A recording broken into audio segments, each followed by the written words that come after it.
How's it going, everyone? Welcome back to the channel and welcome back to another video. Now for today's video, there's actually quite a bit of new information regarding Battlefield 2042 that we're going to go over. So let's just go ahead and get right into it. So the first bit of information I have is that Battlefield 2042 is actually going to be a part of Prime Gaming. So if you guys have an active Twitch account and you guys are signed up with the Prime Gaming, starting in December, the first bundle will be soldier themed and it will include a specialist skin, a weapon skin, and a vehicle skin. So if you guys use your Twitch accounts and you have them linked to your PlayStation or Xbox or whatever, that will give you a free extra skin here in December. So you might as well take advantage of that. I know I will. Can't really beat free. And since they're doing this with Prime Gaming, that means they're probably going to have some drops as well. A lot of big streamers will probably stream the game and they'll have drops enabled. Then you can get some extra goodies that way, either some skins or weapon charms or different stuff like that. And then the second bit of news was actually just announced today, and it is the preload times. As of tomorrow, November 6th,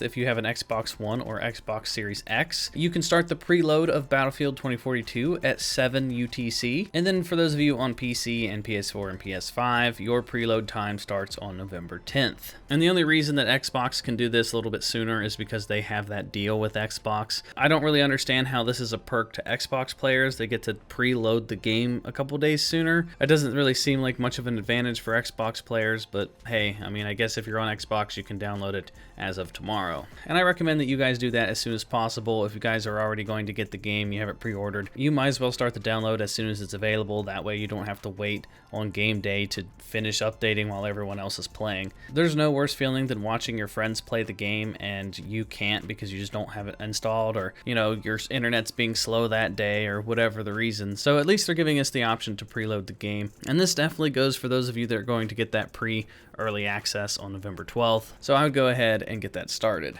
And then the next bit of news I want to talk about has to do with Andrew Wilson, the CEO and director of EA. They just had their most recent earnings call, and in that they talked about the new Battlefield, and investors were just asking him a bunch of questions and stuff. But he went to talk a little bit about the beta and what they learned from it. He said, on balance, the feedback from the beta was overwhelmingly positive. I think there was some conversation around some elements of the beta, which is not unnatural in beta, and we've been able to take that feedback around those constructive elements and really implement that in the game. And I think what we talked about with the community is that it was an earlier build of the game that we used for the beta as the team continued to work and tune and polish the final build for the game. So we really feel good about that. So I don't know where he's getting his information. Andrew Wilson, the CEO, obviously doesn't read Reddit or Twitter comments or YouTube comments, because there is a lot of negative feedback regarding the specialist. I don't know where he's seeing this overwhelmingly positive feedback from.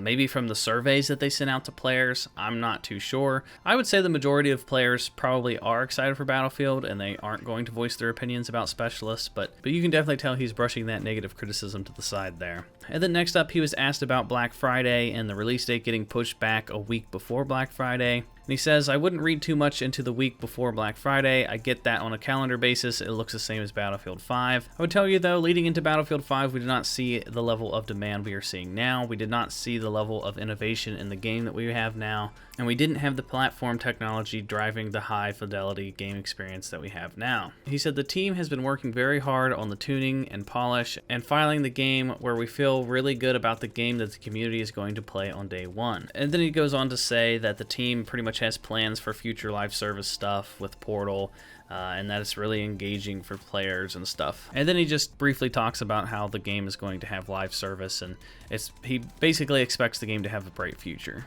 And then when he was talking about earnings of all the different games and the big name titles like Apex and Madden and Battlefield and Sims and stuff, he was talking about live service and free-to-play models, and he was bringing up Battlefield. He says, I think when we look at our Battlefield franchise today, we've acknowledged that it probably makes sense to have a free-to-play component to that overall ecosystem in the future. Job number one was truly a re-innovation of the action shooter category, and that's what we've achieved through the 128-player multiplayer giant expansion, more deep engagement and creativity through Portal mode, and innovation with new modes in and around the game. I think the next phase of that is going to be the launch of Battlefield mobile title, and that in of itself will serve tens of millions of players. I think as we then think about further expanding those over time, free-to-play will make sense for the franchise, but it's not the focus right now. So they might be looking at free-to-play for Battlefield 2042 based off of what he said there. My guess is that they might potentially add a Battle Royale. They're probably going to take a step back, look how the game performs, see how they're doing doing on microtransactions, and here in like a year or two,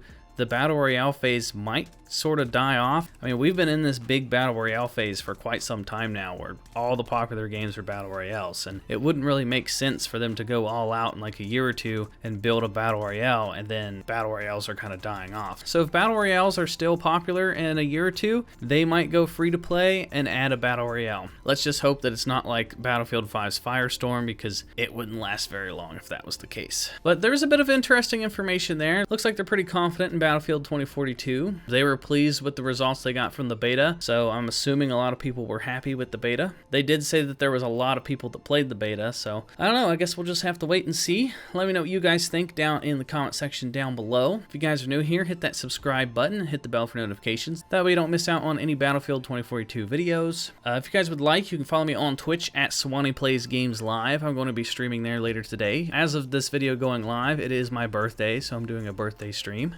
So hopefully I see you guys over there. And that's going to do it for me, and I will talk to you all in the next video.